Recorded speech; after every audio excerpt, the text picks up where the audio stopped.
ก็เราเป็นเดอะแบกเกินไปทั้งสภาพจิตใจแล้วก็ร่างกายเราอะมันไม่ได้ไหวขนาดนั้นร่างกายเรามันไม่ใช่เครื่องจักรอะเนอะขนาดเครื่องจักรใช้งานเยอะๆมันยังร้อนเลยมันรวนนะ มันยังรวนเลยอะไรอย่างเงี้ยก็เรียนรู้ว่าจริงๆร่างกายเราสำคัญมากเลยนะบางทีใจเราคิดว่าเราไหว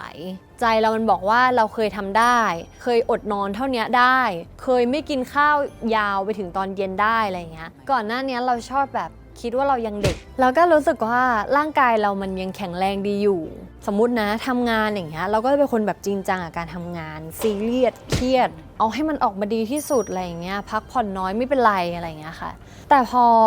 เรามารู้ตัวว่าเราเป็นไทรอยด์ปุ๊บใช่ไหมจากที่เป็นคนเครียดจริงจังกับทุกเรื่องก็พยายามที่จะปล่อยวางบางเรื่องแล้วก็แบบโฟกัสแค่สิ่งที่แบบอยู่ตรงหน้าแบบค่อยๆทำไปทีละเรื่องอะไรอย่างเงี้ยค่ะค่อยๆจัดการในเรื่องของสภาพจิตใจเรา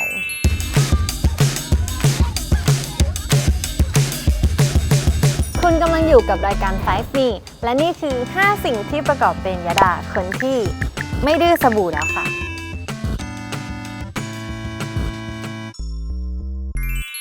อยากดื่มอะไรสนุกมีอะไรให้เขียวต้องนี่เลยใหม่ป๊อปปลูกกลิ่นส้มและป๊อปปลูกกลิ่นองุ่นเขียวโฮดื่มปุ๊บเขียวป๊อปสนุกปั๊บนี่แหละความอร่อยที่ถูกต้องดื่มสนุกหวานหอมสดชื่นเพราะมีมุกป๊อปกัดแล้วแตกฟินทุกคำแถมได้ประโยชน์เพราะมีวิตามินซีสูงถึง 1,000 มิลลิกรัมมีส่วนช่วยในการทำหน้าที่ตามปกติของระบบภูมิคุ้มกันด้วยนะหาซื้อได้แล้ววันนี้ที่ CJ Mall และ Jiffy ทุกสาขาทั่วประเทศราคาขวดละ15 บาทเท่านั้นปิดตำนานแล้วฉายานักแสดงที่ดื้อสบู่ปิดแล้ว ที่สุดทำไมถึงปิดแล้วคะ เพราะว่าเรื่องล่าสุดไงคะเพิงพระนางเป็นเรื่องแรกเลยตั้งแต่เล่นมาแบบกี่เรื่องเราก็ไม่รู้ก่อนหน้านี้ แต่งตัวมอมแมมมาตลอดอะไรเงี้ยเรื่องนี้เป็นเรื่องแรกที่แบบได้แต่งหน้ากับเขาสักที ผมเป๊ะหน้าเป๊ะชุด ใช่ เป๊ะเล่าถึงโปรเจกต์นี้ให้ฟังหน่อยโปรเจกต์นี้เราก็ซุ่มในการถ่ายทำมาแบบสักระยะหนึ่งแล้วค่ะแต่ว่าก็ยังเป็นความลับอยู่เนอะตอนแรกแล้วก็เพิ่งจะเปิดตัวไปได้ไม่นานนี้เองในงานไลน์อัพของ Netflix แล้วก็มีการแบบเปิดภาพนักแสดงที่แสดงเรื่องเพลิงพระนางออกมาอะไรอย่างเงี้ยค่ะ3 คนเป็นพี่แพนเค้กพี่ใบเฟิร์นแล้วก็ยดาก็คือตัวแม่ทั้งหมดเฮ้ยเราอาจจะเป็นตัวลูกหรือเปล่าไม่รู้เธอก็ตัวแม่ โอเคทีนี้ช่วงนี้เป็นไงบ้างยาดางานช่วงนี้เหรอคิดว่าสุขภาพก็ดีขึ้นอะไรอย่างเงี้ยค่ะเพราะว่าแบบกินยาปรับฮอร์โมนอะไรนั่นนู่นนี่จากโรคที่เป็นไทรอยด์ใช่ไหมคะก็รู้สึกว่ามันเริ่ม stable แล้วพูดแล้วก็ลืมไปหาหมอโทรนัดไปเจาะเลือดตรวจทุกเดือนแล้วก็เรื่องของงานอะไรอย่างเงี้ยก็ยังมีถ่ายทำอยู่ค่ะยังหนักหน่วงกับการออกกองถ่ายอยู่มีทั้งเพิ่มพนังแล้วก็เพย์ปาร์คมีเพิ่มพนังเพย์ปาร์คใช่แล้วก็ตอนนี้มาทำธุรกิจส่วนตัวด้วยโยเกิร์ตอุ้ยรู้ด้วยรู้สิออกข่าวทำไมเธอถึงอยากทำคือเหมือนเราเห็นว่าตอนนี้มันเป็นลู่ทางของธุรกิจที่มันเป็น longevity แล้วอะไรอย่างเงี้ยแล้วเราเองก็คือเหมือนก่อนหน้านี้เราอาจจะไม่ได้แบบดูแลเรื่องสุขภาพมากหรอกเพราะว่ายังไม่ประสบกับปัญหาสุขภาพโดยตรงพอเราเจอปุ๊บเราก็เริ่มย้อนกลับมาหาตัวเราเองแล้วว่าแบบเริ่มต้นจากการที่อยากให้เรามีสุขภาพที่ดีขึ้นก่อนก็เลยทำจากที่มันเป็นเรื่องใกล้ตัวแล้วก็อยากส่งต่อให้กับคนอื่นอะไรอย่างเงี้ยค่ะแปลว่าโยเกิร์ตอันนี้ก็คือลิงก์กับเรื่องสุขภาพใช่มันเป็นโยเกิร์ตที่แบบมีโปรตีนด้วยเป็นไฮโปรตีนของยดาจะทำเป็นโยเกิร์ตที่มีซินไบโอติกปกติแล้วโยเกิร์ตเขาจะมีโปรไบโอติกใช่ไหมคะเราใส่พรีไบโอติกเพิ่มเพื่อให้มันเป็นซินไบโอติกก็คือดีต่อสุขภาพลำไส้มากขึ้นอะไรอย่างเงี้ยปกติชอบกินโยเกิร์ตอยู่แล้วปะชอบกินโยเกิร์ตมากเอาอย่างนี้เริ่มต้นมันมาจากการชอบกิน คือเป็นคนกินอร่อยแบบอยากกินของจุ๊บจิ๊บนั่นนี่อะไรอย่างเงี้ยแล้วรู้สึกว่าโยเกิร์ตมันเป็นรสชาติที่แบบเราอาจจะไม่ได้กินโยเกิร์ตในรสชาติที่มันเฮลตี้มากเพราะเรายังเป็นคนติดอร่อยอะไรอย่างเงี้ยค่ะก็เป็นโยเกิร์ตแบบรสชาติต่างๆก่อนอะไรอย่างเงี้ยกินไปกินมาแล้วรู้สึกว่าเฮ้ยเหมือนระบบลำไส้เรามันดีขึ้นเพราะก่อนอันเนี้ยเราเป็นเด็กท้องผูกแล้วพอเหมือนแบบระบบลำไส้มันเริ่มดีขึ้นเรารู้สึกว่าเราค่อนข้างแบบสบายตัวมากยิ่งขึ้นแล้วเราไปอ่านเจอมาว่าแบบเฮ้ยเวลาที่เรากินอะไรเข้าไปถ้าร่างกายเรามันยังมีของเสียอยู่ในร่างกายแล้วยังไม่ถูกขับออกพอกินเข้าไปแล้วเหมือนสารอาหารมันยังไม่ได้ถูกแบบดูดซึมได้อย่างเต็มที่อะไรอย่างเงี้ยค่ะอันนี้คือจากข้อมูลที่เราเซิร์ชมานะคะก็เลยรู้สึกว่าแบบมันเป็นเรื่องสำคัญนะการที่เราจะต้องแบบถ่ายเป็นประจำทุกวันอะไรอย่างเงี้ยค่ะคนท้องผูกคิดว่าเหมาะมากๆค่ะ รอกินเลยนะ เพราะเราก็ชอบกินโยเกิร์ต จริงเหรอ จริง อันนี้เป็นโยเกิร์ตแบบดื่ม กินง่ายค่ะ กินกับข้าวก็ได้กินกับขนมก็ได้อะไรเงี้ย เขากำลังฮิตอยู่นะ ใช่แล้วคือเราทำราคาออกมาที่เป็นราคาแบบนักศึกษาซื้อกินได้แบบง่ายๆอ่ะคือกินได้ทุกวันเลยอะไรเงี้ย ทีนี้รายการเรานะไฟมีคือรายการที่ชวนยาดามาแชร์ 5 สิ่งที่ประกอบเป็นยาดา อือหือ อ อ ย่างแรกคืออะไรยาดา น่าจะต้องเป็นยา เพราะว่าช่วงนี้จากข่าวเนาะที่เห็น จากข่าวเลยเหรอ มันดูเป็นอะไรที่เป็นกระแสสังคมนะ แต่ว่าเราดีขึ้นแล้วไง ดีขึ้นแล้วค่ะ คือเราอะเป็นไทรอยด์เราก็เลยต้องแบบพกยาไทรอยด์ที่กินประจำทุกวัน หน้าตามันอาจจะผ่านการใช้งานมาค่อนข้างเยอะสมบุกสมบันหน่อยอะไรอย่างเงี้ยค่ะ ก็จะหลักๆก็จะมี 2 ตัว เป็นยาแบบควบคุมอัตราการเต้นหัวใจตัวหนึ่งแล้วก็ยาควบคุมไทรอยด์ตัวหนึ่งด้วยความที่เราเป็นโรคหอบหืดอีกอันหนึง เราพกยาแก้แพ้ เพราะว่าพอแบบภูมิแพ้ขึ้นปุ๊บมันก็จะลิงก์ไปเรื่องโรคหอบก็เลยจะพกยานะคะ ทุกคนเยินมาก ซึ่งอันนี้ยาดาแบบถามได้ไหมเป็นมาแบบนานขนาดไหนแล้ว เรื่องของไทรอยด์เหรอคะ ไทรอยด์นี่คือตรวจเจอเมื่อประมาณเดือนพฤศจิกายนปี 2025 สิ้นปีที่แล้ว ใช่สิ้นปีที่แล้วค่ะ แล้วก็กินยามาต่อเนื่องตั้งแต่ตอนนั้นเลย พอเราต้องมาเซตระบบดูแลตัวเองแบบจริงจังมากขึ้นนะยาดา เรามีมุมมองต่อการดูแลสุขภาพเปลี่ยนไปจากเมื่อก่อนไหม อุ๊ยเปลี่ยนไปมาก ยังไง ก่อนหน้านี้เราชอบแบบคิดว่าเรายังเด็ก แล้วก็รู้สึกว่าร่างกายเรามันยังแข็งแรงดีอยู่ นอนดึกได้กินอาหารไม่ต้องมีประโยชน์ก็ได้เดี๋ยวกินของทอดกินฟาสต์ฟู้ดอะไรอย่างเงี้ยคือกินจังก์ฟู้ดแฟตเลยอะ กินอร่อยอะค่ะ เหมือนแบบใช้ชีวิตมาโดยที่แบบสมมตินะทำงานอย่างเงี้ยเราก็เป็นคนแบบจริงจังกับการทำงานซีเรียสเครียด เอาให้มันออกมาดีที่สุดอะไรอย่างเงี้ยพักผ่อนน้อยไม่เป็นไรอะไรอย่างเงี้ยค่ะ แต่พอเรามารู้ตัวว่าเราเป็นไทรอยด์ปุ๊บใช่ไหมมันกลายเป็นว่าฝันสลายเหมือนเด็กที่แบบอกหักอะค่ะเหมือนแบบหนูยังอายุน้อยอยู่เลยทำไมต้องมาเป็นโรคประจำตัวขนาดนี้อะไรอย่างเงี้ยค่ะตอนแรกที่รู้ว่าเป็นหอบหืดอะยังไม่ตกใจเท่าไหร่ แต่พอรู้ว่าเป็นไทรอยด์ปุ๊บก็รู้สึกว่าตกใจ เพราะว่าคุณหมอพูดว่ารักษาได้แต่ต้องกินยาอย่างต่ำคือ 1 ปีคุยกินยา1 ปีสำหรับเรามันคือเรื่องใหม่มากเพราะว่าจริงๆโรคหอบหืดไม่ได้กินต่อเนื่องขนาดนั้นอะไรเงี้ยก็เลยเหมือนแบบกลับมาดูแลสุขภาพตัวเองมากขึ้น จากที่เป็นคนเครียดจริงจังกับทุกเรื่อง ก็พยายามที่จะปล่อยวางบางเรื่อง แล้วก็แบบโฟกัสแค่สิ่งที่แบบอยู่ตรงหน้าแบบค่อยๆทำไปทีละเรื่องอะไรอย่างเงี้ยค่ะค่อยๆจัดการในเรื่องของสภาพจิตใจเรา แล้วก็เรื่องของการกินการนอนอะไรอย่างเงี้ยก็หันมาดูแลมากขึ้นใช่ค่ะ ดูแลการกินยังไงบ้างช่วงนี้เนี่ยยาดา ก็ของอร่อยก็ยังกินอยู่ ของแบบจังก์ฟู้ดอะไรเงี้ยก็ยังกินอยู่บ้างนิดนึงอะไรเงี้ยแต่ว่าพยายามลดลง แบบไม่ได้หักดิบถึงขั้นว่าแบบไม่กินเลยอะไรเงี้ยน้ำอัดลมอยากกินก็กิน ของทอดอยากกินก็กิน แต่ว่าตอนนี้ก็คือหันมาแบบผลไม้เพิ่มขึ้นโยเกิร์ตก็เป็นอีกหนึ่งเรื่องที่แบบเราอยากที่จะให้แบบสุขภาพท้องลำไส้ของเรามันดีขึ้นอะไรอย่างเงี้ยค่ะ จริงๆอ่ะไม่ค่อยกินผักก็จะพยายามหันมากินมากขึ้นค่ะ แต่หลักๆเลยอ่ะจะดูแลเรื่องแบบการนอนการพักผ่อนแล้วก็ความเครียดการกินก็อะไรที่มันมากเกินไปก็ลดลง แสดงว่าปกติทำงานเยอะจนนอนน้อยมาก มากๆค่ะนอนน้อยมากๆ ก็แบบออกกองถ่ายอย่างเงี้ยตื่นตั้งแต่ตีสี่ตีห้าใช่ไหมคะเลิกกองก็แบบ4 ทุ่มเวลาเราถ่ายทำเวลาหนูรับงานทีอะหนูไม่เคยรับแบบ1 เรื่องอะค่ะมันต้องมีแบบ2 เรื่อง 3 เรื่องก็คือรันยาวไปแบบเนี้ยกินเวลาไปเป็นปีอะกับการที่เรานอนแบบเนี้ยตลอด ตอนนี้ก็โอเค อาจจะต้องตัดใจบางเรื่องที่เราอยากจะเล่นมากๆอะไรอย่างเงี้ยแล้วเราก็แบบเลือกเอา เพื่อที่ว่าเราจะได้แบบมีเวลาในการดูแลตัวเองด้วยค่ะ ถ้าสมมติสุขภาพเราแย่เราก็จะรับไม่ได้อีกในอนาคตใช่ไหม ใช่ ถ้าคิด แล้ว แบบ ประ นั้น สิทธิ น่ะ ภาพของการทำงานมันก็อาจจะไม่ได้ดีมาก เพราะว่าเราป่วย แสดงว่าเมื่อก่อนเป็นคนที่แบบอยากทำอะไรก็คือรับ ใช่ค่ะรับทีหนึ่ง4-5 เรื่องแบบถ่ายพร้อมกัน วันนี้อาจจะถ่าย 2 เรื่องด้วยซ้ำอะไรอย่างเงี้ยคือ 7 วันนี้แบบอย่างน้อยๆ ต้องมี 3 เรื่องอะ พอการเป็นไทรอยด์เรียนรู้อะไรจากตรงเนี้ยว่าแบบจริงๆเราไม่ต้องรับทุกอย่างก็ได้นะ ก็เรียนรู้ว่าจริงๆร่างกายเราสำคัญมากเลยนะ บางทีอะใจเราคิดว่าเราไหว เหมือนแบบใจกับกายอะมันคนละส่วนกันอะใจเรามันบอกว่าเราเคยทำได้ เคยอดนอนเท่านี้ได้ เคยไม่กินข้าวยาวไปถึงตอนเย็นได้อะไรอย่างเงี้ยแต่ว่าร่างกายมันเหมือนมันฟ้องอะค่ะ มันก็พยายามส่งสัญญาณบอกเรามาตลอดว่ามันไม่ไหว แต่เราก็ยังรู้สึกว่าใจเราไหวแล้วเราเป็นคนที่อดทนด้วยค่ะ แต่ตอนนี้ก็เริ่มหันมาฟังร่างกายตัวเองมากขึ้นแหละว่า ตอนเนี้ยมันกำลังส่งสัญญาณอะไรอยู่ มันกำลังบอกอะไรกับเรา แล้วเราก็แค่โอเค ปรับลดลงมาจากที่เคยโหมหนักมากๆ แบบสุดโต่งไปเลย ก็ค่อยๆ ปรับให้มันมาพอดีมากขึ้นนะคะ คิดว่าจริงๆคนวัยทำงานอะคิดแบบเนี้ยเยอะว่าแบบเฮ้ย ใจ ฉัน ไหว ทำได้โว้ย ใช่ ป๊อก ปอก เมื่อกี้ยาด้าบอกว่าจริงๆแล้วส่วนหนึ่งอะมันมาจากความเครียดด้วย อืม คุณหมอบอกแบบนั้นเลยใช่ไหมจริง มันเป็นปัจจัยหนึ่งของโรคไทรอยด์ค่ะ คือเหมือนไทรอยด์อ่ะ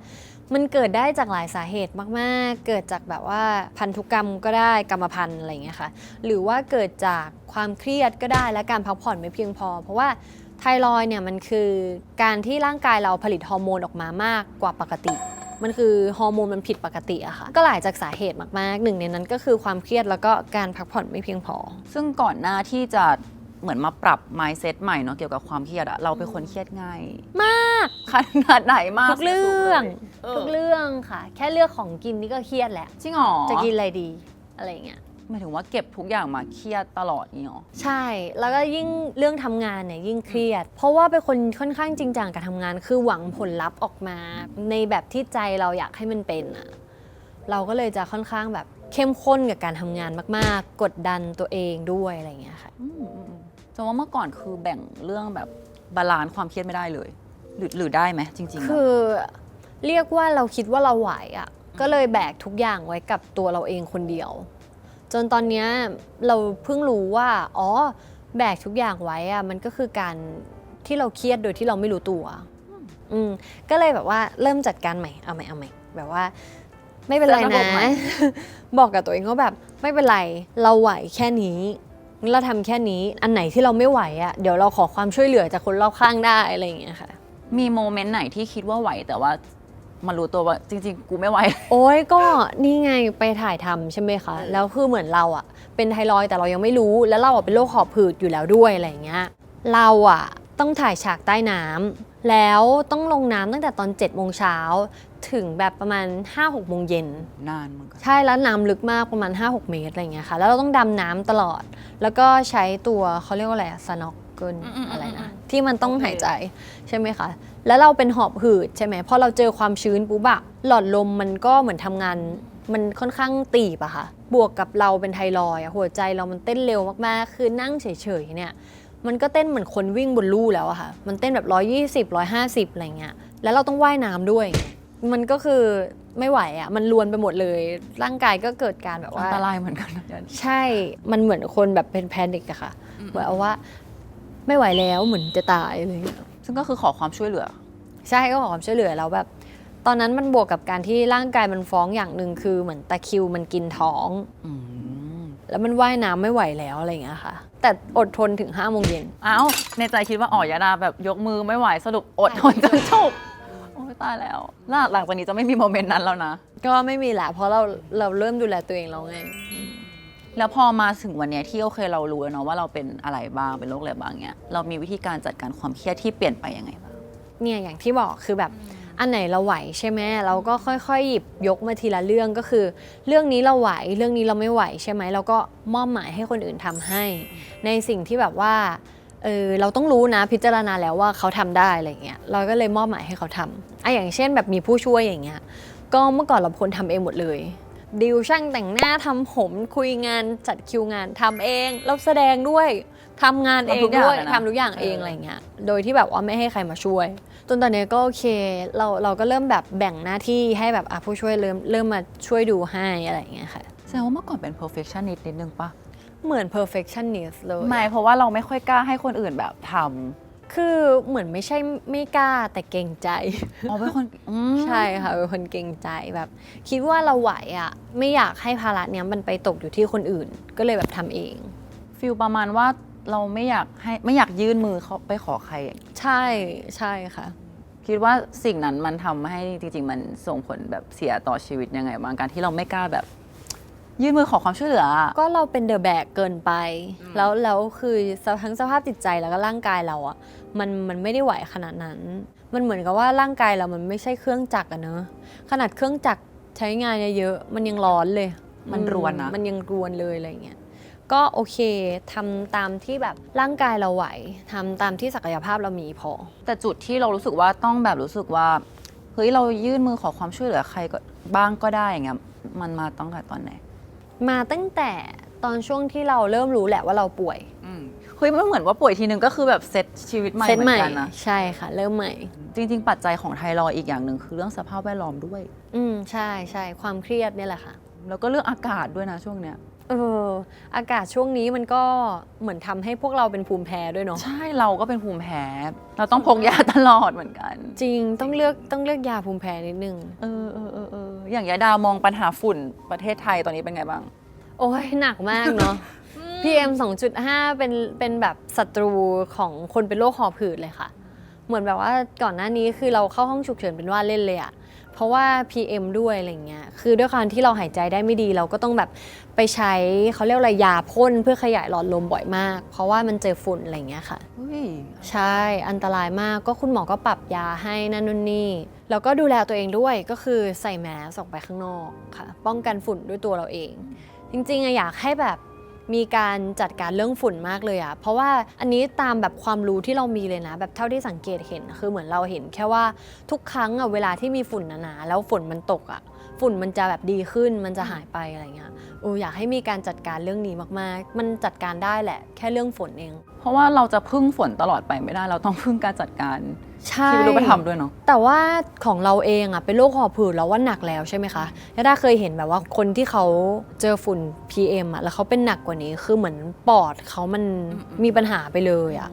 มีปัญหาเรื่องปอดไปเลย แล้วก็เสี่ยงมากอันตรายถึงชีวิต ทั้งเด็กเล็กๆเลยแล้วก็คนวัยทำงานเหมือนเราอะที่ออกกำลังกายประจำแล้วก็แข็งแรงอะก็ยังสู้ไม่ไหวเลย คือเราไม่รู้ว่าร่างกายแต่ละคนอะมันรับไหวต่อสิ่งแปลกปลอมพวกนี้ได้มากน้อยแค่ไหนนึกออกไหมคะซึ่งมันเป็นเรื่องที่เป็นปัญหาสุขภาพหลักเลยนะของการมีชีวิตอยู่ของคนตอนนี้ค่ะ จริงๆ ไม่ใช่ปัญหาเล็กๆก็ปัญหาใหญ่ ปัญหาค่อนข้างใหญ่ เลยอะ เพราะว่ามันส่งผลกระทบต่อแบบระดับใหญ่ระดับประเทศ เพราะช่วงนี้แบบเราก็ไม่ค่อยกล้าออกไปวิ่งแล้วนะแบบปกติจะชอบวิ่งข้างนอก คิดหนักแล้วฝุ่นขนาดนี้กูวิ่งไงวะเนี่ย ใช่เราต้องเปลี่ยนเป็นการแบบใช้ชีวิตอินดอร์มากขึ้น ซึ่งยาดาก็มองว่าก็คือควรแก้แหละ ควรแก้ค่ะ เมื่อกี้เล่าว่าเข้าห้องฉุกเฉิน ใช่ คือเราเข้าในสถานการณ์แบบไหนบ้างอะยาดา เวลาเราเจอตัวกระตุ้นนะคะเจอฝุ่น PM หรือว่าแบบไปออกกองถ่ายที่มันจะต้องมีควันไฟมีสโมกอะไรอย่างเงี้ยเราก็จะแบบหลอดลมตีบมันหายใจไม่ได้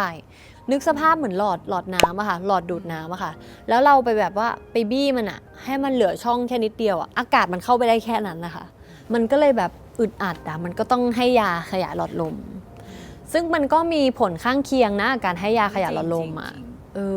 มีสเตียรอยด์อีกที่ต้องให้ เพราะฉะนั้นน่ะหนูว่าเรื่องสุขภาพของคนน่ะมันคืออันดับหนึ่งนะเราจะมีศักยภาพในการแบบดำรงชีวิตอยู่ได้หาเลี้ยงครอบครัวได้ลูกเมียหรือแม้แต่แบบว่าองค์กรใหญ่ๆอะไรเงี้ยเป็นเจ้าของบริษัทอะไรเงี้ยถ้าสุขภาพเรามันไม่ดีอ่ะเราน็อกไปอย่างเงี้ยมันก็คือจบกันกับสิ่งที่เราทำมาทั้งหมดสุขภาพคืออันดับหนึ่งต้องรีบแก้ไข ก็วอนผู้มีอำนาจทั้งหลาย ช่วยแก้ไข ค่ะ หน่อยเนาะโอเค อย่างที่สองของยาดาคืออะไร โอเค เอาเป็นแบบแกดเจิตของใช้หลักๆละกันเนาะ กล้องค่ะ คือเป็นคนที่พกกล้องเยอะมาก แต่ว่าจะเป็นกล้องแบบคอมแพคอะไรอย่างเงี้ย อันนี้เป็นรุ่น Sony RX100 ค่ะพวกคนชอบถาม กี่ชิ้น 3 ชิ้น อันนี้เป็นลิโก้ค่ะ กล้องลิโก้ อุ๊ยน่ารัก ก็เป็นกล้องคอมแพคเหมือนกัน แต่ว่ารู้สึกว่ามันได้ผลลัพธ์หรือว่ารูปภาพออกมาไม่เหมือนกัน ก็เลยพก 2 อันไปเลย แล้วยังจะมีกล้องนี้อีก กล้องไว้บล็อกปะ ไวบลอกค่ะ อ เป็นแบบ Pocket DJI เราก็มีอันนี้ด้วยอ่ะ เอามีอีก ตัวจุ๊บ เอาไว้ เอารูป โยนรูป โอเค ใส่ในมือถือทำไมต้องมี 3 อันเหรอคะ เพราะรู้สึกว่ามันมีฟังก์ชันการใช้งานที่ต่างกันอะไรอย่างเงี้ย เหมือนแบบว่าสมมุติว่ากล้องโซนี่อย่างเงี้ยเราอยากถ่ายในตอนที่เราแต่งตัวแบบนี้อยู่ในสถานที่แบบนี้ เพราะว่าภาพมันออกมาเป็นอีกแบบหนึ่งอะไรเงี้ยค่ะ แต่ว่ากล้องลิโก้ก็คืออยากถ่ายในอีกลุคหนึ่งเพราะผลลัพธ์มันต่างกัน คือชอบอะค่ะชอบดูภาพเอง บางทีก็ลงบ้างไม่ลงบ้าง แต่ถ่ายไว้ก่อน ถ่ายไว้ก่อนใช่ค่ะ แล้วก็มีกล้องที่เป็นแบบกล้องคลิปวิดีโอเผื่อว่าแบบอยากถ่ายเบื้องหลังของตัวเองอะไรเงี้ยเอาไว้ไปตัดลงได้อะไรเงี้ยค่ะ แต่ยังไม่เคยลง ยังไม่ค่อย แต่ถ่ายไว้บ้างแล้ว ถ่ายไว้ก่อน อ๋อถ่ายไว้ก่อน เดี๋ยวรอติดตามกัน โอเค เมื่อกี้บอกว่าอันเนี้ยได้ลุคคนละแบบลุคแบบไหนที่เราจะหยิบโซนี่ เฮ้ยเราหยิบโซนี่บ่อยมาก มากกว่า LEGO เพราะว่ารู้สึกว่า Sony อ่ะมันสามารถที่จะมีฟังก์ชันการใช้งานได้2 อย่าง คือตัวนี้มันมีแฟลชในตัวแบบนี้มันแบบเล็กๆจิ๋วๆมันก็พับเก็บได้เลยคือเหมือน Sony อ่ะมันเหมาะกับแบบทั้งการถ่ายข้างนอกที่เป็น outdoor แล้วก็ indoor ที่แสงมืดๆเพราะว่ามันมีแฟลชในตัวแล้วคือเหมือนทุกครั้งเวลาที่ถ่ายออกมามันจะให้ภาพที่ดูสมูทคือมันสามารถปรับโหมดได้ในนี้ด้วยค่ะถ้าอยากให้มันดูแบบว่าเท่ๆหน่อยภาพออกมาดูแบบว่าคมๆอะไรเงี้ยก็ได้เปิดแฟลชทีนึงแล้วก็ปรับโหมดนิดนึงอะไรเงี้ยตั้งค่านิดนึงหรือว่าจะถ่ายให้มันดูฟุ้งๆดูเป็นบิวตี้หน่อยดูพอร์เทรตอะไรเงี้ยก็ได้เพราะว่ามันมีโหมดหน้านวลเนียนอะไรเงี้ยค่ะแล้วก็ลิโก้อะรู้สึกว่ามันให้ภาพที่ดูเหมือนมีความแบบอาร์ตมากกว่าเหมือนแบบว่าแสงและเงาและสีของมันมันเขาเรียกว่าอะไรมันมีความสำหรับหนูรู้สึกว่ามันมีความเป็นฟิล์มมากกว่าด้วยแสงและสีมันดูเรียลกว่าอันนี้ใช่ค่ะก็เลยพกไว้เผื่อหลายสถานการณ์ซึ่งจริงๆแปลว่าเราเป็นคนชอบถ่ายหน้าตัวเองชอบค่ะแล้วก็ชอบถ่ายแบบหน้ากระจกแบบเปิดแฟลชถ่ายหน้ากระจกอะไรอย่างนั้นใช่แล้วก็ให้คนอื่นถ่ายให้แสดงว่าเวลาดูรูปตัวเองก็คือฟินเวลาเห็นรูปสวยๆก็เลยขาดไม่ได้เลย3 ตัว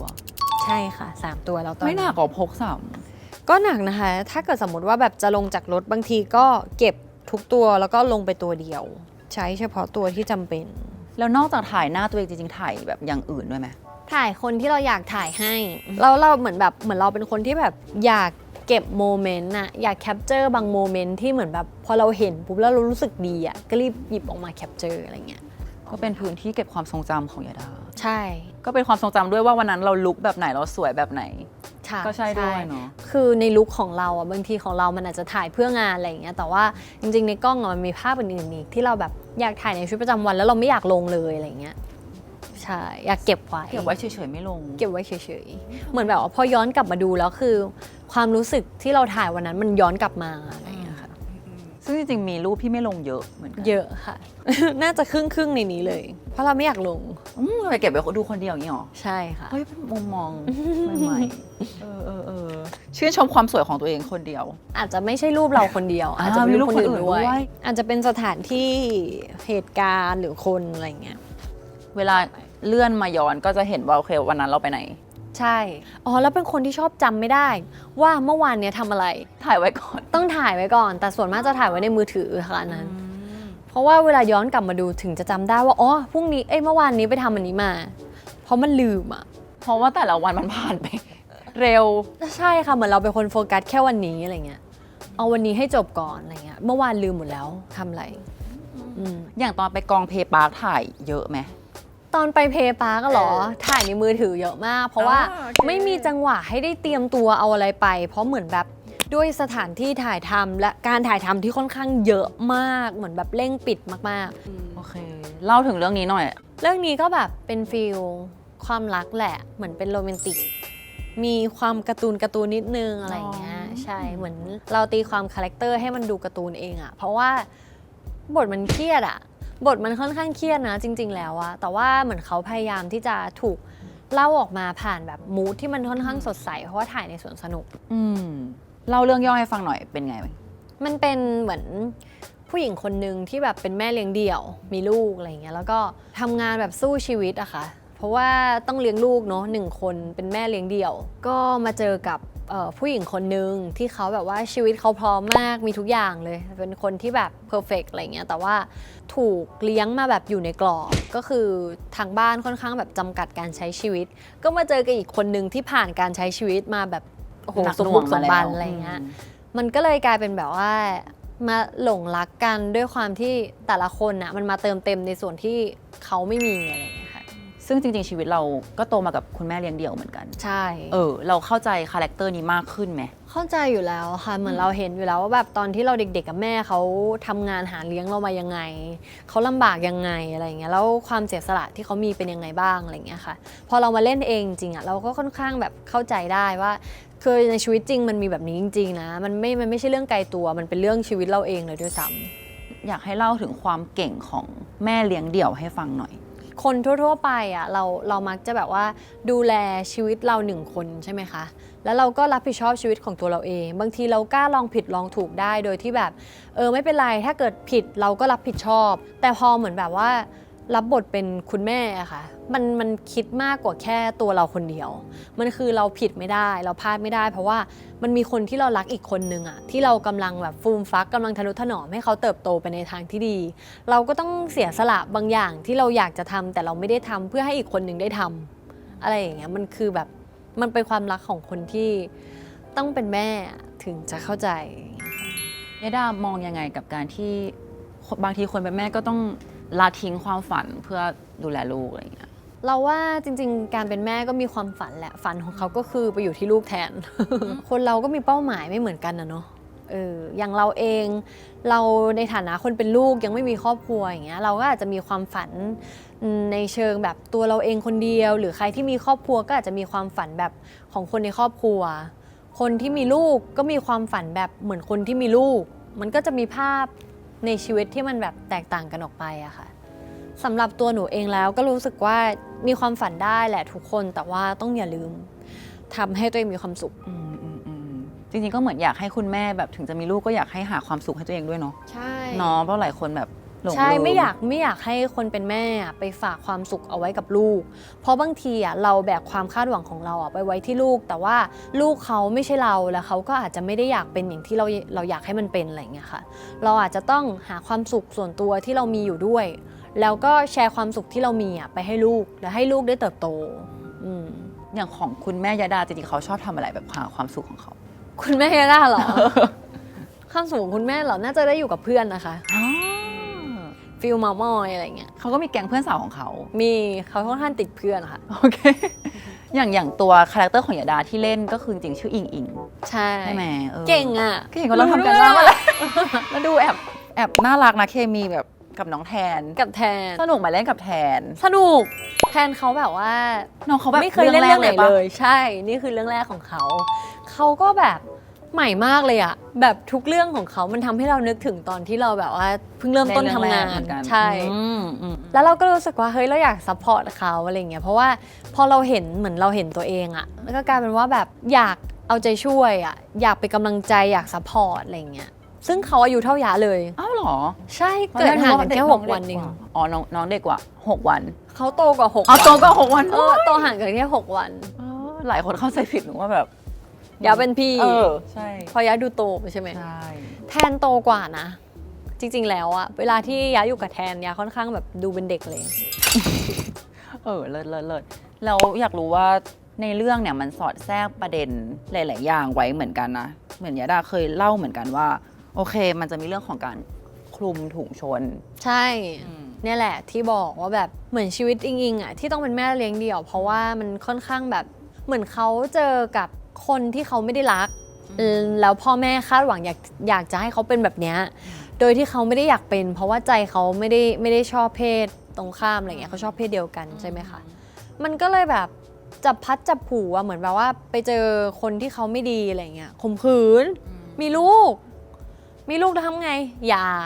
มันอะไรเนี่ยชีวิตนึกออกไหม อยากรู้ว่าคิดว่าปัญหาสังคมตรงเนี้ยที่ว่าโอเคนึกมันมีหลายปัญหาด้วยนะเนี่ยปัญหาแรกคือ พ่อแม่จับคุมถุงชนก่อนอะไรเงี้ยอย่างยดามองว่าบนโลกชีวิตจริงตอนนี้ก็ยังมีอยู่เนาะคนที่แบบไม่อยากเห็นลูกเป็น LGBT หรืออะไรเงี้ย คือเข้าใจแหละความหวังดีของคุณพ่อคุณแม่อะไรเงี้ยก็ทุกคนก็มีความรักลูกแหละแล้วก็อยากให้ลูกเติบโตมาในแบบที่ดีที่สุด แต่ในแบบที่ดีที่สุดมันอาจจะมาในรูปแบบของกรอบความคิดหรือชุดความคิดของคุณพ่อคุณแม่ที่เขามีต่อโลกใบนี้ต่อการมองโลกอะไรเงี้ยซึ่งมันก็ไม่ได้ผิดกับการที่เขาเป็นแบบนั้นอะไรเงี้ยซับเทคของเขามันก็มาจากคำว่าแบบเป็นห่วงแล้วก็หวังดีนะหนูคิดว่านะคะส่วนมากคงจะเป็นอย่างนั้นอะไรเงี้ยก็ไม่อยากให้ถูกจำกัดเอาไว้แค่กรอบความคิดของใครคนใดคนหนึ่งในครอบครัวจริงๆเราแชร์กันได้เราเป็นครอบครัวเดียวกันแล้วเราควรที่จะต้องแบบเปิดใจหมายถึงว่าไม่ใช่ให้คุณพ่อคุณแม่เปิดใจแล้วยอมรับในทุกอย่างที่ลูกเป็นเลยอย่างนั้นคือเราแชร์กันมุมไหนที่แบบว่าลูกรู้สึกว่าแบบลูกแฮปปี้ลูกสบายใจแบบนี้ แล้วมาหาตรงกลางร่วมกันได้ไหมล่ะแบบคุณพ่อคุณแม่สบายใจแบบนี้ลูกสบายใจแบบนี้ลอง negotiate ลองประนีประนอมกันว่าแบบมันได้มากน้อยแค่ไหนหรอในแบบที่เราไม่ได้ล้ำเส้นหรือเกินเลยขอบเขตของพ่อแม่ด้วยอะไรเงี้ยแล้วก็คุณพ่อคุณแม่ก็ยังแบบให้โอกาสเราได้ทำหรือเราได้เป็นในตัวของเราเองด้วยอะไรเงี้ยค่ะต้องคุยกัน มันอาจจะดีกว่าการแบบบังคับไปเลยเนาะ โอเคถ้าบังคับในแบบที่แบบลูกอย่าเล่นยานะ อันนี้ก็ อ่ะ ยัง ลูก make sense ลูกอย่าค้าอาวุธนะ ลูกอย่าไปยิงใครเขานะ อย่าไปตีใครนะอันนี้เข้าใจได้ อันนี้บังคับได้เลยสนับสนุนแบบอยากให้บังคับขอร้องละ เนอะเพื่อสังคมน่าอยู่อะไรอย่างเงี้ยค่ะเพื่อความปลอดภัยของพวกเราแต่ว่าบางอย่างที่มันไม่ได้ส่งผลเสียหรือสร้างความเดือดร้อนอะไรมากอ่ะมันเป็นความสุขเล็กๆน้อยๆของเขาหรือการที่เขาได้เป็นตัวของตัวเอง แล้วเขาได้แบบเติบโตได้ดีมากยิ่งขึ้นเพราะเขาเป็นตัวของเขาเองอ่ะก็ลองคุยกันค่ะลองคุยกัน เนาะแล้วอย่างอีกประเด็นหนึ่งก็คือเรื่องการแบบความรุนแรงทางเพศเนาะที่ผู้หญิงเจอเนี่ยคุณยาดามองยังไง หมายถึงเรื่องไหนนะ เรื่องข่มขืนไงใช่ไหม อ่า ทำไมเมื่อกี้ยาดาบอกว่าโดน สามี สามีที่ถูก โอ้ดีเป็นเรื่องที่เลวร้ายมากเลยอะแบบว่าไม่อยากแตะเลยอะไม่อยากแบบว่าเขาเรียกว่าอะไรนะ จินตนาการหรือว่าไม่อยากแบบไปแตะถึงเรื่องนี้เลยอะรู้สึกว่ามันเป็นเรื่องที่ค่อนข้างเป็นฝันร้ายในชีวิตอะเพราะว่าความรุนแรงทางเพศมันเป็นเรื่องที่ไม่มีใครอยากให้มันเกิดขึ้นแล้วไม่มีใครอยากเจอ เรารักใครเราก็ไม่อยากให้เขาเจอ คิดว่าอันเนี้ยเป็นเรื่องที่ต้องปลูกฝังเลยอะแล้วก็ต้องเป็นเรื่องที่ขัดเกลามาตั้งแต่เด็กๆเลย ว่าแบบเราต้องมีความเห็นอกเห็นใจ หรือเราต้องมีความเมตตาหรืออะไรอย่างเงี้ยมันต้องปลูกฝังกันมาตั้งแต่เด็กๆ เพื่อไม่ให้เขาโตมาแล้วเป็นคนที่เป็นผู้กระทำแบบนั้นอะไรอย่างเงี้ยค่ะถ้าเราตัดปัญหาในการที่เป็นผู้กระทำออกไปได้ ก็จะไม่มีคนโดนกระทำ ก็เป็นหน้าที่ต้องแบบปลูกฝังเนะ ต้องปลูกฝัง สถา ตั้ง บั แต่ น เด็ก ครอบครัวโรงเรียน ใช่ค่ะ ตั้งแต่ครอบครัวเลยจริง เพราะว่าเราไม่มีสิทธิ์ไปทำร้ายใครอยู่แล้วเลยถึงแบบพื้นฐานมนุษย์ ๆ ใช่ค่ะ เราไม่มีสิทธิ์ทำร้ายใครใช่ นี่อย่างนี้มองว่าแบบสังคมก็ควรจะเป็นหูเป็นตาเรื่องนี้เหมือนกันเนาะ ใช่เพราะว่าจริงๆอ่ะเคยได้ยินคำว่าเด็กเขาเป็นผ้าขาวอ่ะเขาเกิดมาเขาก็มีความบริสุทธิ์ของเขาในช่วงระหว่างเนี้ยเราควรปลูกฝังเขาแล้วก็ให้เขาได้เรียนรู้ว่าแบบอะไรที่ถูกอะไรที่ผิด อันนี้ดีนี่ไม่ดีอันนี้ขาวนี้ดำอันนี้จับแล้วมันเปื้อนจับแล้วมันเจ็บหรืออะไรอย่างเงี้ยก็ต้องสอนเขาต้องบอกเขาไม่ว่าจะสถาบันครอบครัวหรือจะเป็นสถาบันแบบว่าการเรียนการสอนหรือจะจากทางไหนก็ได้อะไรอย่างเงี้ยค่ะคิดว่าเป็นเรื่องที่ควรให้ความสำคัญเลยอ่ะมันเป็นพื้นฐานที่ดีของการที่แบบเราจะได้มีสังคมที่มันปลอดภัยแล้วก็น่าอยู่ เนาะโอเค ต่อมา 5 มีอย่างที่ 3อันนี้ละกันยังอยู่ในแกดเจ็ตอยู่ ถ้าเกิดแบบนึกถึงหนูอ่ะคนน่ะมักจะเห็นอันนี้ เพราะว่าเวลาที่หนูไปที่ไหนแบบลงจากรถเจอใครครั้งแรกส่วนมากมันชอบมีอันเนี้ยติดไปอยู่กับหู เพราะว่าเหมือนแบบรีบๆลงมาจากรถอะไรอย่างเงี้ยค่ะ หรือว่าแบบคนที่อยู่ด้วยกันอะไรอย่างเงี้ยหนูก็จะชอบใส่อันเนี้ยแหละ ชอบฟังเพลง ฟังเพลงบ้าง ฟังพอดแคสต์ ฟังธุรกิจบ้าง ฟังธรรมะบ้าง ฟังในสิ่งที่เราอยากรู้อะค่ะ เพราะว่ารู้สึกว่าถ้าอยู่ว่างๆเฉยๆอะโอเคแหละ บางทีมันคุยกับตัวเองเยอะอะค่ะ มันถามตอบอะไรในหัวตัวเองแบบค่อนข้างเยอะ แต่มันจะอยู่ในชุดความคิดแบบเดิม ที่เราไม่ได้เติบโตขึ้นอะไรเงี้ย ก็เลยอยากฟังเพื่อให้เราได้เรียนรู้และเติบโต ฟังมุมมองของคนอื่น ใช่ค่ะ ก็ฟังมุมมองในแบบที่ทำให้เราโตขึ้น แล้วก็สิ่งที่เราสนใจอยากรู้นะตอนนั้นอะไรเงี้ย เพื่อเป็นประโยชน์ของตัวเอ อย่าง งช่วงนี้ชอบฟังแบบแนวไหน ช่วงนี้เริ่มหันมาฟังธุรกิจ ก่อนหน้านี้จะฟังเรื่องจิตใจ เรื่องแบบว่าสำรวจจิตใจตัวเองอะไรอย่างเงี้ยค่ะ ดูเหมือนแบบว่าเป็น mental health มากอะไรเงี้ย ตอนนี้เริ่มมาศึกษาเรื่อง business มากขึ้น เพราะเราทำธุรกิจ เพราะเราทำธุรกิจ เมื่อกี้บอกฟังธรรมะด้วยเล่าให้ฟังหน่อยว่าทำไมถึงแบบสนใจด้านนี้มากขึ้น ธรรมะมันก็คือเรื่องของการศึกษาจิตใจ ก็รู้สึกว่ามันฟังแล้วมันมีประโยชน์ดี มันทำให้จิตใจเราเติบโตขึ้น เรายอมรับในสิ่งที่มันเป็นความจริงมากยิ่งขึ้นของโลกใบนี้ ยอมรับความเจ็บปวดเสียใจ การผิดหวัง การสมหวังคำติคำชมอะไรอย่างเงี้ยค่ะ มันทำให้เรารู้สึกว่าแบบใช้ชีวิตแล้วตัวเรามันโล่งๆสบายๆมากขึ้นก็เลยฟัง มีธรรมะข้อไหนที่เรารู้สึกว่าโอเคทำให้ใจโล่งขึ้นแบบอย่างเห็นได้ชัดเลยอะไรเงี้ย ธรรมะมี 84,000 พระธรรมขันธ์ค่ะ มันเยอะมากสำหรับหนูเองอะเอาง่ายๆเลยคือสิ่งที่หนูยึดถือเอาไว้ในจิตใจ มันก็มีหลักๆอยู่ประมาณแบบ2 อย่างอะไรอย่างเงี้ยค่ะ 1ก็คือเรื่องความเมตตา2ก็คือง่ายๆคือกฎของการใช้ชีวิตก็คือศีล 5ไม่ไปเบียดเบียนคนอื่นอะไรเงี้ยมันก็คือการทำให้ตัวเราเองอะเมตตาต่อตัวเราเองเราจะได้มีความสุขแล้วก็เมตตากับคนที่เรารักแล้วก็คนอื่นๆ เพื่อที่ว่าเราจะได้ไม่ทำให้เขาเดือดร้อนส่วนศีล 5ก็คือไม่ทำตัวเองอะให้คนอื่นเป็นทุกข์อย่างเช่นไม่ฆ่าสัตว์เราไม่ได้เอาปืนไปยิงใครอย่างเงี้ยเขาก็ไม่เป็นทุกข์เพราะเราอะไรอย่างเงี้ยค่ะ ชอบคำหนึ่งเมื่อกี้บอกว่าเมตตาตัวเอง ใช่ ก่อนหน้านี้คือเคยไม่เมตตาตัวเอง เคยก็ทำร้ายตัวเองตื่นมาส่องกระจกก็ด่าตัวเองแล้วว่าไม่สวยเหมือนมีจุดด้อยคนอื่นไม่เห็นคุณค่าเราหรืออะไรอย่างเงี้ยเนี่ยอันเนี้ยมันคือการทำร้ายตัวเองนะมันคือการเอาคำพูดอะมาเป็นเครื่องมือในการทำร้ายตัวเอง คนอื่นยังไม่ทำร้ายเราเลยแต่เราทำร้ายตัวเองอะไรอย่างเงี้ยค่ะก็เลยรู้สึกว่าอันเนี้ยมันไม่ค่อยดีก็พยายามที่จะไม่ทำเลี่ยงก็ไม่ได้แบบพูดชื่นชมตัวเองทุกวันเลยตื่นมาสวยจังเลย อะไรอย่างเงี้ยมันก็ไม่ใช่ แต่แค่แบบไม่พูดในสิ่งลบๆให้ตัวเองฟังบ่อย มองโลกตามความเป็นจริงถ้าเกิดตื่นมามองแล้วแบบโอ๊ยหน้าบวมจังเลยหน้าใหญ่เหมือนแบบกระรอกอมถั่วอะไรอย่างเงี้ย ก็พาตัวเองไปทำหน้าแต่ก็คือแก้ปัญหาให้มันตรงจุดไม่ใช่มาว่าตัวเองอยู่นั่นอะไรเงี้ย มันไม่เกี่ยว ใช่ค่ะหมายถึงว่าอันนี้ยกตัวอย่างแบบง่ายๆนะมันมีเรื่องอื่นอีกเยอะแยะมากมายแบบไปเจอคนแบบอุ๊ยเขามองเราไม่ดีป่าวะเหมือนแบบเขาบูลลี่เราปะเนี่ยหรืออะไรอย่างเงี้ยเสียงในหัวอะไรเงี้ยแพ้เสียงในหัวก็อย่าไปคิดอย่างนั้นเขาอาจจะไม่ได้คิดอย่างนั้นก็ได้นึกออกไหมไปคิดแทนเขาแล้วอะ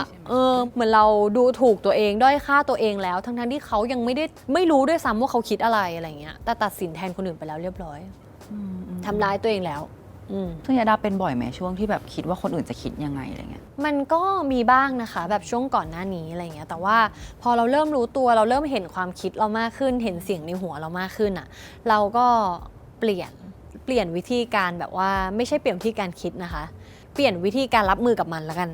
เหมือนจะก่อนหน้านี้เราไม่เห็นว่ามันคิดแล้วเราก็คิดตามมันไปเรื่อยๆแต่ตอนนี้เรารับมือโดยการที่พอมันคิดปุ๊บเราเห็นแล้วมันก็ผ่านการวิเคราะห์ว่าแบบอ้าวอันนี้ไม่ดีนี่โอเคงั้นทิ้งอย่างเงี้ยค่ะเหมือนเราก็เหมือนมีสติคิดกับตัวเองมากขึ้นว่าเรากำลังคิดดีหรือไม่ดีต่อตัวเองเหมือนกันใช่ค่ะพยายามมีสติพยายามซึ่งก็คือเก่งขึ้นเยอะเลยใช่ไหมช่วงนี้เก่งขึ้นในเรื่องนี้ไม่เก่งหรอกยังเป็นเด็กอ้อแออยู่แต่เราก็ไม่โบยตีตัวเองมากเท่าแต่ก่อนแล้วใช่ค่ะน้อยลงเยอะเพราะเราเห็นแล้วเรื่องของความเมตตาคนอื่นล่ะเมื่อกี้ที่ยาดาบอกก็เห็นเขาต้องการความช่วยเหลืออะไรหรือบางทีเขาอาจจะไม่ได้ร้องขอออกมาอะไรอย่างเงี้ยยื่นมือช่วยได้ก็ช่วยเลยเรื่องง่ายๆเลยค่ะอย่างเช่นแบบเขาทำของหล่นอย่างเงี้ยหนูเห็นอย่างเงี้ยหนูก็ยื่นมือไปหยิบให้เขาเลยเพราะว่าแบบเหมือนเราหยิบได้ก็หยิบแต่ต้องดูด้วยว่าเขาอยู่ในสภาพที่แบบว่าอาจจะช่วยเหลือตัวเองได้ไม่ดีมากอะไรเงี้ยถ้าเกิดเขาแบบชิลๆสบายๆอะไรเงี้ยก็พิจารณาไปว่าแบบจะหยิบดีไหมอะไรเงี้ยค่ะเขาเรียกอะไรอ่ะมีเอมพัตตี้ต่อคนรอบข้างมากขึ้นใช่ค่ะโอเคเราเป็นคนที่ค่อนข้างไฮจีนมากๆเราแบบชอบพกสเปรย์แอลกอฮอล์ใช่ไหมคะสเปรย์ฆ่าเชื้ออะไรเงี้ยแล้วก็จริงๆมีอีกอันนึงคือกระดาษทิชชู่เปียกกระดาษทิชชู่แห้งทำไมถึงไฮจีนซึ่งก็ดีแหละความจริงน่าจะตั้งแต่ช่วงโควิดมันเหมือนเราจินตนาการว่ามันจะมีเชื้อโควิดเกาะอยู่อะไรอย่างเงี้ยค่ะเราก็ฉีดเราก็เลยแบบว่าป้องกันตัวเองเพราะว่าตอนช่วงโควิดหนูเป็นโควิด3 รอบ 2-3 รอบอะไรอย่างเงี้ยเป็นแบบถี่เลยแล้วก็เริ่มแบบหันมารักตัวเองแหละก็เลยแบบพยายามที่จะป้องกันอะไรได้ก็ป้องกันอะไรอย่างนั้นก็เป็นสิ่งที่พกมาตลอดเลยหลังจากนั้นใช่ค่ะก็เริ่มพกมาเรื่อยๆใช้บ้างไม่ใช้บ้างก็ว่ากันไปโอเคความสะอาดคิดว่าสำคัญยังไงต่อยุคนี้บ้างค่อนข้างสำคัญในยุคที่เหมือนเราเจอกับสิ่งแปลกปลอมค่อนข้างเยอะไม่ว่าจะเป็นแบบว่าทางอากาศหรือทางแบบไวรัสการแพร่เชื้อต่างๆอะไรเงี้ยมันมาโดยที่เรามองไม่เห็นอะไรเงี้ยค่ะเราต้องแบบดูแลสุขภาพมากขึ้นแหละค่ะถ้าเกิดเราเจอกับสิ่งแปลกปลอมเยอะๆอะไรเงี้ยบางทีมันก็ส่งผลระยะยาวต่อสุขภาพเพราะว่าเป็นคนป่วยง่ายด้วยก็เลยต้องพกมากขึ้นหน่อยใช่ค่ะในยุคนี้คือเราไม่ได้แค่ต่อสู้กับร่างกายตัวเองแล้วอะมันคือการแบบต่อสู้กับแบบความท้าทายต่างๆอะไรเงี้ยแบบเชื้อโรคเยอะมากหมดแค่เข้าห้องน้ำสาธารณะนี่ก็คือแบบใช่เพราะตอนนี้มันมีทั้งแบบไวรัสทั้งฝุ่น PM 2.5 อะไรเงี้ยที่เรารู้ๆมามันก็ ถือว่าอันตรายต่อร่างกายมากๆแล้ว บางทีมันส่งผลในระยะยาวแต่เรามองไม่เห็นเราไม่รู้อะไรอย่างเงี้ยค่ะ ก็ต้องดูแล ต้องดูแล กันไปแบบหนักหน่วงอยู่เหมือนกัน ขยันในการดูแล โอเค อย่างสุดท้ายละยดามา อย่างสุดท้ายแล้วเหรอ โอเค ขาดไม่ได้ คือถ้าเราไม่มีสิ่งเนี้ย เราจะไม่มีตังค์กินข้าว ก็เอาตังค์น่ารักด้วยนะเอาจริง น่ารักไหม สี คะ แดง สีแดง ชอบสีแดงไหม จริงๆอ่ะสีแดงก็ชอบแต่อาจจะแบบว่าไม่ใช่สีที่เราแบบเลือกทุกอย่างเป็นสีแดง แต่อันเนี้ยที่เลือกเป็นสีแดงเพราะว่ามันเป็นน้องหมาดัชชุน มันเป็นดัชชุน เป็นชอบหมา เลี้ยงดัชชุ เลี้ยง นเราก็รู้สึกว่าแบบทุกอย่างเป็นดัชชุนไปหมดเลย เออ มือถือก็คือแปะสติกเกอร์เป็นดัชชุน ของใช้พวงกุญแจอะไรเงี้ยก็เป็นดัชชุนยางมัดผมก็เป็นดัชชุน รู้แล้วว่าชอบจริง ชอบค่ะมันน่ารักอะ น้องดัชชุนที่บ้านชื่ออะไรคะ เบลลี่ค่ะ เบลลี่ ชื่อน้องเบลลี่เป็นผู้หญิง โอเคเล่าต่อว่ากระเป๋าตังค์ทำไมถึงเป็นกระเป๋าตังค์ ก็เหมือนกับยุคนี้เนอะเราไม่ค่อยได้ใช้เงินสดเท่าไหร่แล้วอะไรเงี้ยส่วนมากเราก็จะใช้แบบการสแกนจ่ายหรือแบบใช้บัตรอะไรเงี้ยค่ะ ก็เลยไม่ได้พกกระเป๋าตังค์ใหญ่ๆ ก็จะใช้แค่แบบการ์ดโฮลเดอร์เหมือนใส่การ์ดอย่างเดียวอะไรเงี้ยก็ไม่ค่อยมีเงินสดเวลาจะจ่าย ค่าจอดรถทีก็โอ้ยากมากอะค่ะเหมือนแบบบางที่เขาอาจจะแบบไม่ได้รับเป็นสแกนอะไรเงี้ยต้องหาเงินสดมาจ่าย คิดว่าสังคมไร้เงินสดอ่ะมันเปลี่ยนพฤติกรรมคนเยอะไหม ก็ไม่เยอะหรอกค่ะจริงๆ ถ้าเกิดเขามีแบบว่าเครื่องมือในการรองรับอย่างเงี้ยมันก็ค่อนข้างสะดวกแล้วก็ง่าย แต่ว่าข้อเสียอย่างหนึ่งคือเราจะใช้ง่ายอะค่ะ หมายถึงว่าพอมันไม่ได้เป็นเงินที่แบบกระดาษแล้วเรามาจับเห็นอย่างเงี้ยแต่เราเห็นแค่ตัวเลขอะที่มันอยู่บนจอ แล้วเหมือนกับว่าเห็นอะไรอยากได้ มันไปง่ายมากเลยอะค่ะมันตัดสินใจเร็วมากซื้อของออนไลน์อะไรเงี้ย ไม่เหมือนเมื่อก่อนเนาะที่ต้องใช้แบงก์อย่างเดียวเลย ใช่เมื่อก่อนใช้แบงค์ถ้าแบงค์ใกล้หมดเราอาจจะไม่กล้าใช้อะไรเงี้ยเพราะเราได้จับมันทุกวัน แต่ว่าพอมันเป็นตัวเลขบนนั้นมันกล้าใช้อ่ะ อย่างทุกวันนี้ชอบใช้เงินสดมากกว่าปะ ไม่ค่ะ ก็ยังใช้สแกนมากกว่า ใช้ อยู่ดี สแกนมากกว่าใช้แบบเงินออนไลน์มากกว่า แต่ว่าก็ต้องมีไว้อยู่ เงินสดใช่ไหม ดี คะ ไม่มี อ๋อก็ไม่มี ก็ไม่มีค่ะแบบจะพยายามมีส่วนมากจะแบบเอาไว้ให้แบบคนที่อยู่รอบข้างไว้ช่วยจ่ายให้คนขับรถอะไรเงี้ย ซึ่งกระเป๋าตังค์คือมีอะไรบ้างในกระเป๋าตังค์ ในนี้เหรอมีแต่การ์ดค่ะมันก็มีการ์ด บั แบ ต บ รเครดิตต่าง ใช่เป็นบัตรเครดิต บัตรเดบิต บัตรประชาชน คีย์การ์ดอะไรเงี้ย อะไรอย่างเนี้ย ใช่ค่ะ แบบเมมเบอร์ของร้านนู้นร้านนี้อะไรเงี้ย แล้วก็มีอะไรเนี่ย บทสวดมนต์ ๆอุ้ยเลิศ เขาแจกให้มาก็เอาเก็บไว้ จริงๆการใช้บัตรเครดิตชอบที่เมื่อกี้ยาดาบอกว่ามันรูดง่ายเหมือนกันเนาะ ใช่ค่ะ ในยุคเนี้ย ง่ายอะ ใช่ป่ะเรามีการแบบบริหารสติในการซื้อของยังไง ก็พยายามมองว่าแบบมันจำเป็นต้องใช้จริงๆไหมอะไรอย่างเงี้ย แล้วก็หาข้อดีของมันเยอะๆอะไรอย่างเงี้ย ถ้าเกิดมันมีข้อดีหลายข้อ ก็ซื้อ แต่ถ้าเกิดอะไรที่มันมาแบบเป็นลมชั่ววูบอะไรอย่างเงี้ย บางทีก็อาจจะแบบชะลอนิดนึงว่าอย่าเพิ่งจ่ายตัดสินใจอีกนิดนึงอะไรเงี้ย มันช่วยได้เยอะเลยนะคะ มันกลายเป็นว่า งั้นไม่ซื้อแหละ เหมือนพอเราผ่านช่วงนั้นไปนิดนึงเราคิดว่าไม่จำเป็นต้องมีก็ได้อะไรอย่างงี้ป่ะ ใช่ เราจะมองเห็นคุณค่าของสิ่งของมากกว่าว่าแบบของอันนี้มีค่ามากพอที่เราจะซื้อไหมมีประโยชน์มากพอไหม แต่ถ้าของกินนี่ไม่อั้นนะคะ เพราะว่ามันเป็นปัจจัย4ที่ต้องมีไง ไม่ได้เป็นปัจจัยสี่ขนาดนั้น อาจจะขนมอะไรอย่างเงี้ยค่ะ ก็กิน ก็กินเรียบ เรียบ อยากรู้ว่าการที่เราเป็นแซฟิกอยู่แล้วก็เล่นเป็นแซฟิกอ่ะคิดว่ามันทำให้เราเข้าใจคนเป็นแซฟิกมากขึ้นไหมแบบเล่นเป็นโรของแซฟิกอ่ะ คิดว่ามันก็เป็นการแบบว่าถ่ายทอดอีกหนึ่งรูปแบบของความรักอะไรอย่างเงี้ยค่ะ แล้วก็แบบอีกหนึ่งความเป็นตัวของตัวเองอีกหนึ่งรสนิยมที่แบบตอนแรกเราไม่ค่อยได้เห็นมากในสื่อบ้านเราอะไรอย่างเงี้ยค่ะ อาจจะมีแบบว่าแนวแบบซีรีส์วายอะไรอย่างเงี้ยเนอะอาจจะมีบ้าง แต่ว่าแนวแซฟิกแนวยูริอะไรอย่างเงี้ยมันอาจจะน้อย แต่ว่าช่วงนี้คือเยอะมาก จริง ต่างจากก่อนหน้านี้ไปโดยสิ้นเชิง ตอนนี้คือแบบว่ามีค่อนข้างมาก ก็รู้สึกว่าดีนะคะ อยากเสพอะไรที่มันแบบว่าหลากหลายมากยิ่งขึ้น ความที่เป็นวงการบันเทิงเนอะมันก็จะมีหลายมุมมองมากๆในการแบบหยิบยกเรื่องนี้ออกมาเล่าอะไรอย่างเงี้ยค่ะ อยากเห็นอีกเยอะๆเลยเพราะว่าแบบนักแสดงก็เก่งๆกันเยอะนะ ใช่ แล้วเราเป็นคนชอบดูแบบหนังแนวแบบโรแมนติกอยู่แล้ว ก็เลยรู้สึกว่าแบบ ถ้าเกิดมันมีขึ้นมาอีกเยอะๆอะไรเงี้ยก็ไม่เหงาดีก็เปลี่ยนเรื่องดูได้เรื่อยๆ ซึ่งเรื่องนี้ก็โรแมนติก เรื่องนี้ก็โรแมนติกค่ะ แต่ก็มีดราม่า มีนิดนึง นิดนึง โอเค พอเราเป็นซัฟฟิกอย่างเงี้ยบางคนเขาชอบคิดว่าผู้หญิงเวลาคบกับผู้หญิงจะเข้าใจกันมากกว่า จริง ๆ มันเป็นแบบนั้นไหมหรือว่าจริงๆคือมันไม่ได้เป็นแบบนั้นเสมอไป คิดว่าน่าจะขึ้นอยู่กับตัวบุคคลมากกว่าอะไรเงี้ยแต่ว่าสำหรับเราอะสำหรับตัวหนูอะรู้สึกว่าแบบเราอยู่กับผู้หญิงแล้วเรามีความสบายใจมากกว่า เหมือนกับว่าเราไม่ค่อยเคอะเขินไม่ค่อยเกรงไม่ค่อยอะไรอย่างเงี้ยมากกว่าเหมือนเป็นตัวของตัวเองมากกว่าอะไรอย่างเงี้ยค่ะ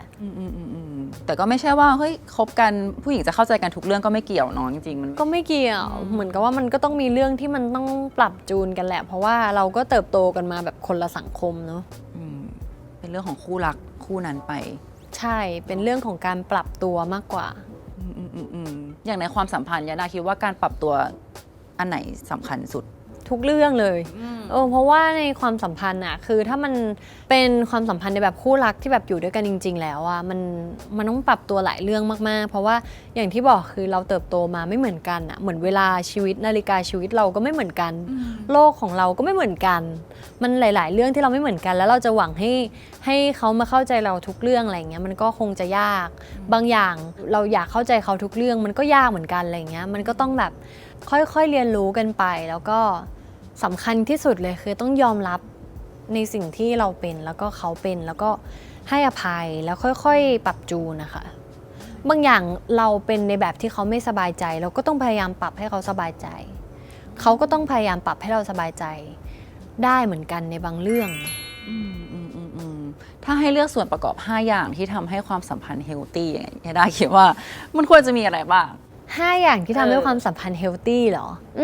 จริงๆอ่ะมันคือรวมแล้วมันก็อยู่เป็นข้อเดียวได้แหละคือความแบบเห็นอกเห็นใจซึ่งกันและกัน ส่วนประกอบทั้งหมดเลยอ่ะมันจะสามารถอยู่ร่วมกันได้ก็ต่อเมื่อเราเอาใจเขามาใส่ใจเรา เหมือนเรารู้ว่าเขาไม่แฮปปี้ในการที่เป็นสิ่งนี้ เรารู้ว่าเราไม่แฮปปี้ในการที่เขาเป็นสิ่งนี้ มันก็เหมือนค่อยๆที่จะจากเราเดินในทางคู่ขนานกันใช่ไหมคะค่อยๆเข้ามาในเลนของกันและกันอ่ะแล้วก็แบบไปด้วยกันอะไรเงี้ยเรียนรู้ปรับจูนซึ่งกันและกัน ถ้าเราเห็นใจเขาเขาเห็นใจเรามันคือจบ อย่างความเป็นยาดาหนึ่งอย่างที่อยากให้คุณแฟนเรียนรู้มากที่สุดคืออะไร อ๋อยาดาเหรอยาดาเป็นคนที่เวลาที่รักใครอะไรเงี้ยอยากให้เขาแบบทนุถนอมเราแล้วก็อยากให้เขา appreciate ในความรักของเราแค่นี้เลยเหมือนเรารู้สึกว่าแบบว่าเราอยากให้เขาเห็นนะว่าเรารักเขาและเขาใจดีกับเราแค่นี้ค่ะแค่นี้เลยหนูจะมีความสุขมากที่สุดในโลก แล้วเจอคนคนนั้นอย่างแบบอะไรอย่างเงี้ย เขินเลย โอเคจบฝากผลงานหน่อยยาดา โอเค ฝากติดตามนะคะกับซีรีส์แนวแซฟฟิกนะเพย์ปาร์ครักไม่คาดฝันนอนแนวทางช่อง 3 ค่ะ ทุกวันศุกร์เวลา 20:30 แล้วก็ล่าสุดโนที่เปิดตัวไปกับโปรเจกต์ Netflix นะคะ ที่แบบยิ่งใหญ่อลังการมากๆเลย ซีรีส์ชื่อเรื่องว่าเพลิงพระนางค่ะ ที่จะออนแอร์ใน Netflix นะคะ แล้วก็มีอีกโปรเจกต์หนึ่งก็คือธุรกิจส่วนตัวค่ะกำลังจะทำร้านโยเกิร์ตที่แบบเป็นสายสุขภาพแต่ว่ายังกินอร่อย ฝากติดตามกันด้วยนะคะ มีรถอะไรบ้างเนี่ยมีกี่รถ เยอะ ใช่ สปอยมาสักรถ ยังไม่สปอย ไม่สปอยเดี๋ยวรอกินทีเดียว ค่ะ โอเคก็ฝากเพิงพะนางเพย์ปาร์คแล้วก็ โย โย เกิ เกิ ร์ ร์ ต ตด้วยนะคะ เดี๋ยว ฝาก ป้า ด โย ด้ว เกิร์ต นะแล้วก็ฝากไฟมีด้วยนะคะว่า ฝากไฟฟ์มีด้ว ฝาก ย ไฟมีด้วยเทปหน้าเป็นใครก็อย่าลืมติดตามกันนะคะบ๊ายบาย บ๊ายบาย เย้